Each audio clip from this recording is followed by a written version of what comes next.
And a lot of people, that is great, and they are super happy just staying in a franchise and, running the business model. I was not, because I had ideas and there were things that I wanted to do. And so I would do them, and then I would be in trouble. Yeah. Yes. She was on double secret probation we so were many times. like almost like Double in default. secret Yeah, we were in trouble a lot. Welcome to Voices on the Wind, a podcast about capturing those ideas that whisk by our heads and turning them into something real. This is, I'm Toby. Yeah, Lyles. I'm Maverick Lyles. And we are excited to bring this to you today. What I'm excited about this podcast is I get to talk to real folks who have made a significant difference. And they're not all famous people. They're just real folks like you and I who have done something real in their life. And often in business, so we're focusing on business owners and how they built and grew their businesses.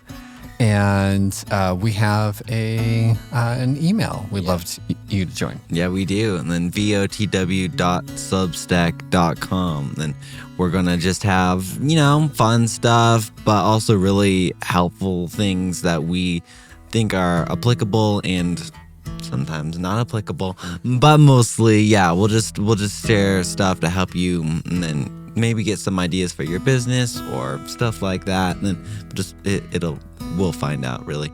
I might add some stuff on it, but we're also going to have information for when the next episode comes out as well. Mm-hmm.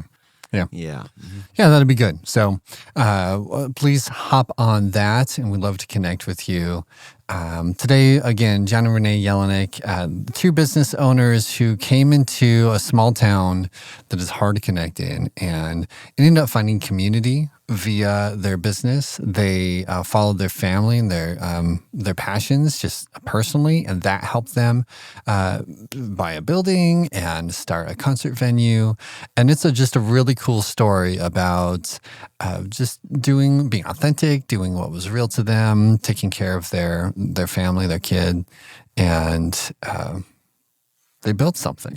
Yeah. Which we recorded in their theater that they had purchased and had just started. The issue was, however, it wasn't always easy for them. So I think you're really going to like this story and get some ideas for yourself. Here we go. So we met working at the Cowboy Saloon in Laramie. Really? Yeah. Really? He was a bartender. I was a cocktail waitress. Oh, yeah? Yep. After we got married, we moved to Fort Collins. We were living in Fort Collins for 5 years. Okay. We had our son. We were both working full-time jobs in retail management and working crazy, crazy hours for like literally no pay. So, we were both working like 60, 70 hours a week was normal. Wow. And we had our son, and I just one day realized, so I got up in the middle of the night to change his diaper and take care of him, and I realized that when was the last time that I changed his diaper? I couldn't, because I hadn't been home and I was just working a retail job. So I was like, that's it. This is enough. So my sister and I had always talked about opening up a store together. It was a Once Upon a Child is the franchise that we had always talked about. And after that night, I called her the next day and I said, let's do this. And so we just figured it out and opened up Once Upon a Child store here in Cheyenne. Okay. So that's what brought us here to Cheyenne, was to open that store. Was that just like, no problem, just throw a couple bucks at it? Did you have in your savings account? Oh gosh, no. Did you have to find investors? We did not have any money. Okay. Yeah, we did not have any money at all. We were very, very broke. Luckily, things were different at that time. It was easier to get loans. And my sister luckily had things that she could use as collateral for the loans. And but through the SBA, we were able to get loans, and that were able to finance the entire thing. So we didn't have any of our own money put into it, which was good because we didn't have any. So you took out a loan and moved from Fort Collins to Cheyenne. And Jon, you were just like, yes, let's go. This is no problem. Yeah, so for a long time, we kept things separated, business and family. I was commuting down to Fort Collins with my current job for about 18 months. Oh, wow. Just so, when you're opening in a business, there's no money coming in. So someone's got to work. Yeah, so we needed my salary, so I continued to work there for about 18 months until I couldn't take it anymore. But not the job, but the drive. No. The job. The job. Okay. The job. So you started Once Upon a Child here, and then Plato's Closet came up.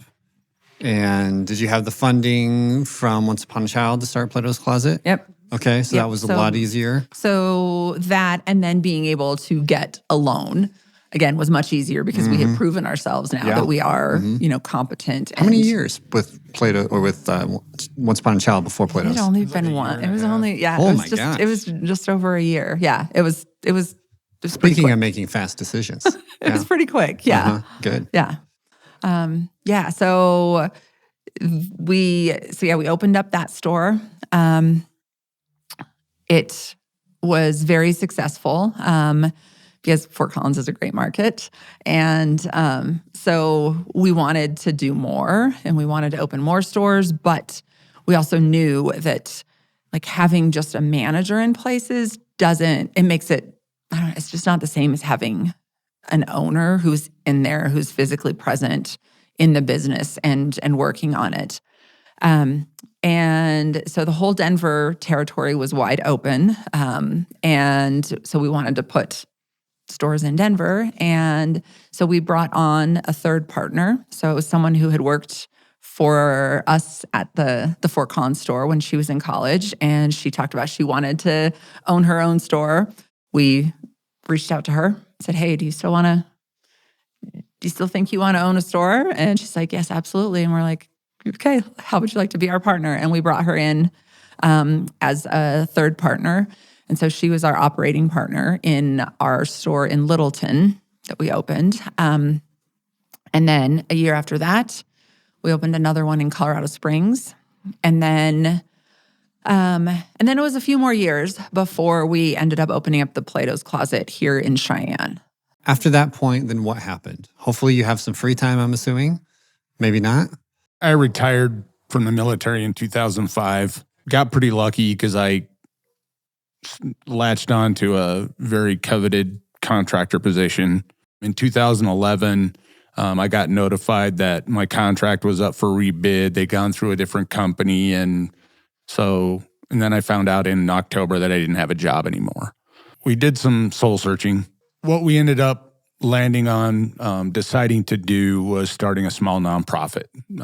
And the idea of the nonprofit is called the Alternative Arts Project, was designed to get teenagers into music and arts, and not specifically like what they would get in school. Started lessons in 2012 at McCormick Junior High School. We did group guitar lessons for teenagers from all over Cheyenne.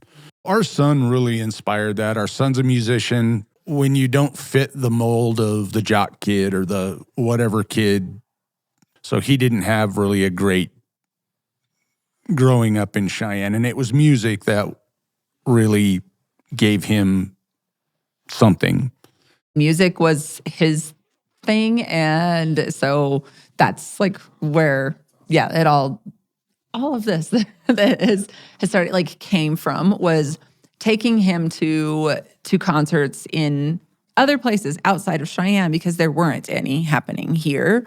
Being able to do that and give him access to those, those drum lessons and things like that were like, there are other kids here that, maybe don't have the same resources. And we want to give more kids the opportunity to do that. We were lucky enough to get a room at McCormick Junior High School the first year we did it, which was a little tough, but we made it work. We had like 25 kids show up to the first lessons. It was really cool. The the next year, we actually got in, and I was talking to you a little bit about the Heinz building.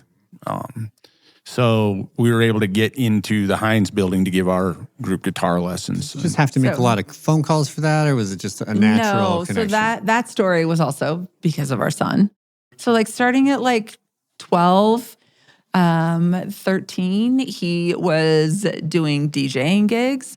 And so he hates us talking about this, that he had been hired to be the team DJ for Cheyenne's very short-lived professional indoor football league.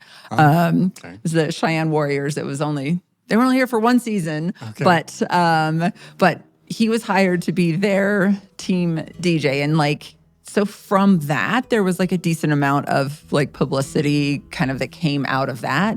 And so he was getting hired for other jobs in other places. So at that time, there was a group of people who were putting on a concert series in the Heinz building. And they hired him to DJ in like the back room at every one of their shows. Through that is how we ended up like connecting with the people who ran that project, and, you know, just similar minded people about like wanting to, you know, bring more music and life into downtown. And so that's how we found them, and they allowed us to start doing our guitar lessons there. Oh my gosh. And that's where things really start like And then they rolling. start getting good. That's where it starts like really. Thank you so much, Jon and Renee. That was a really great interview. Honestly, just so good to hear your guys' story. And then just, it was great. It was great listening to it and being there, hearing it. It's just incredible. Just incredible what you Was guys it as have done. good? You listened to it live in person, and you've listened to the recording. How do they compare? Because, you know, a band, sometimes they're better live, sometimes they're better on the recording. I mean, I think it was probably better live, personally. Oh, yeah. I think it was. I think I really was just able to just sit there and enjoy it. But I think it's pretty So we'll good. have to do some live events Yeah, at some point. yeah, we will.